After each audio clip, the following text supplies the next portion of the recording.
Թիվ 35 ընտրատարածքում մեծամասնական ընտրակարգով պատգամավորի լրացուցիչ ընտրություններում ընտրապայքարը կծավալվի իշխող Հանրապետականի թեկնածու Արման Սահակյանի եւ Հայ ազգային կոնգրեսի թեկնածու Մուրադ Գրիգորյանի միջեւ։ Հիշեցնեմ, որ այս երկու թեկնածուներն իրար հետ մրցակցում էին նաեւ մայիսի 6-ի ընտրություններին, թիվ 34 ընտրատարածքում։ Ես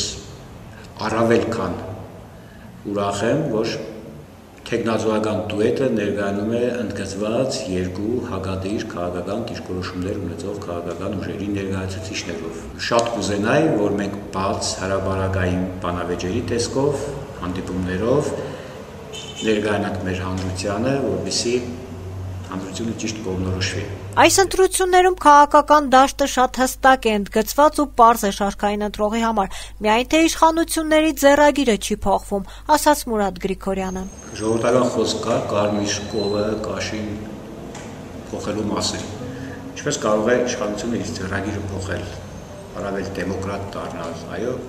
միանգամից կամ ինչից դրդված։ Փորձում են ջարդել ընտրություններ հասկացությունը նպատակ ունենալով, որ շարքային քաղաքացին հույս չկապի ընտրությունների հետ։ Սա արվում է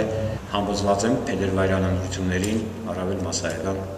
իրագործելու համար։ Մայիսի 6-ի ընտրություններում Գյումրին ընդգրկող թիվ 34 ընտրատարածքում Մուրադ Գրիգորյանը հավաքել էր մոտ 2000 քվե, իսկ Արման Սահակյանը մոտ 14000։ Ձայների այսքան տարբերությունն արդյոք չի անհանգստացնում կոնգրեսական թեկնածուին։ Բացարձակապես ոչ,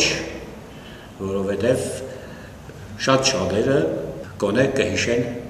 ձայների հավաքման ինչ հակադիր մեխանիզմներ էին կիրառվում։ Մենք ցուցակագրումներ, անձնագրահավաքներ,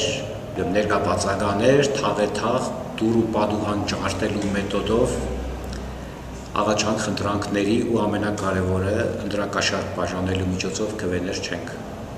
հայցել։